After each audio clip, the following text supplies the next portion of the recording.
new generation. We are the youth of the nation. High in the sky. We are the new generation. Leader. Leader. Leader. Ladies and gentlemen, welcome to the program Leaders Dialogue Show. Leaders Dialogue Show is a program that brings on board seasoned leaders to share insight on how they rose on their leadership ladder. This evening, we are privileged to have Mr. John Ng'ang'a. Mr. John Ng'ang'a, welcome to the program. Asante sana. Mr. John Ng'ang'a is a former manager in Kenya Shell. Currently, he's a consultant in Taluma Consultant. He's an author of 11 books, including Integrity, the litmus test for leadership. Mr. John Ng'ang'a, what is worldview? That's a very important topic. In fact, you'll discover that in many of my books, yes, I deal with it, because I write a lot about leadership and interpersonal relations. Yeah.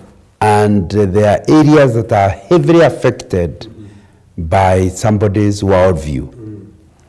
The best way of describing worldview is to say that worldview are the glasses through which you see life.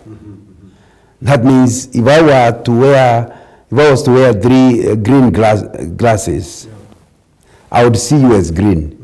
If I change them and wear red, you become red. So that, and the reality is not what you are, it's the way I see you. Yes. And all of us are like that. So when you ask what is worldview are the glasses through which we interpret life. We can be both looking at the same thing, but because our worldviews are different, we end up at different answers to the same issues.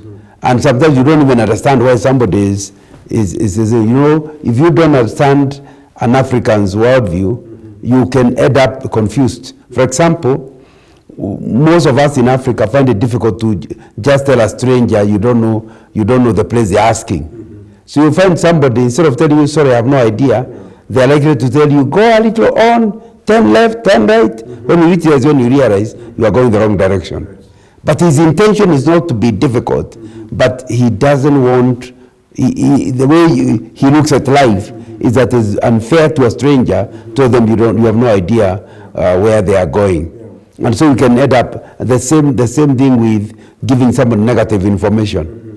So if you ask me something and the answer is negative, again, I'm brought up with a worldview that says it's bad to say something negative. So, for example, you invite me to your party, I don't say I'm not coming, because that's negative information. Yes, yes. I keep, not because I'm a Christian, not committing myself, but I'm not saying yes either. Yeah. On the day of the party, when you discover I'm not there, normally I tell people when you're organizing something together that, and it's a very unfortunate statement, that maybe 25% of all the people who have confirmed will not even come. Yes. It has something to do with other worldviews. See, it's very easy, they just tell you what they think. If you visit an African, he will want to divide up the food to ensure that everybody in the house will eat. You visit another culture, and if you didn't tell them you are coming, they have no problem asking you to sit on the corner, and then they continue eating it and talking. Most Africans will never do that. They would rather add hot water to the soup to make it more, so that everybody can eat. So you can see, and it's not right or wrong, it's simply different. That's the way people are. So you can see that when we are describing worldview, we are discussing something very wide. That basically the way people are seeing something will be different. So that's the first way of describing worldview. The second way of describing worldview is to make it's assumptions. And every one of us deals with assumptions. Before I greet you, how are you? I assume you want to be greeted. Yes. So it's an assumption. You hardly can live without assumptions. But worldview are the assumptions a group of people make about life. Why I'm calling them assumptions is because they are not questioned. It's assumed. It's assumed that if I come to your house, you'll give me food.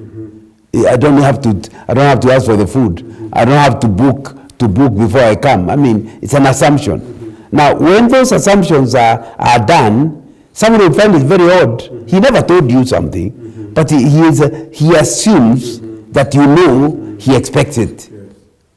It's an assumption. So when we talk about worldview, we are talking about the assumptions and presuppositions that a group of people make about life.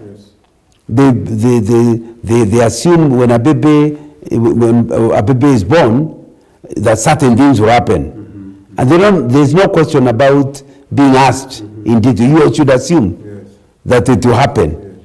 That's the way that we look at life, and every group of people have their own presuppositions, things that are assumed will happen. And therefore nobody asks you. In fact, the way to know that this is a worldview issue is that nobody questions it and nobody debates it. It's assumed to be right or is assumed to be wrong by the whole community, and nobody sits down to start debating why it is wrong or it's wrong. Surely it's too obvious. Why are you asking me the question? I know. So when we talk about worldview, and the reason why the first statement was we are talking about the glasses through which you see life, is because whatever you tell me, I have to interpret it using my presuppositions. So if my presuppositions assume that you are insulting me, we have a fight. And yet you are if you are from a different worldview, you never meant to. For example, you can say, wow, my son is a war dog.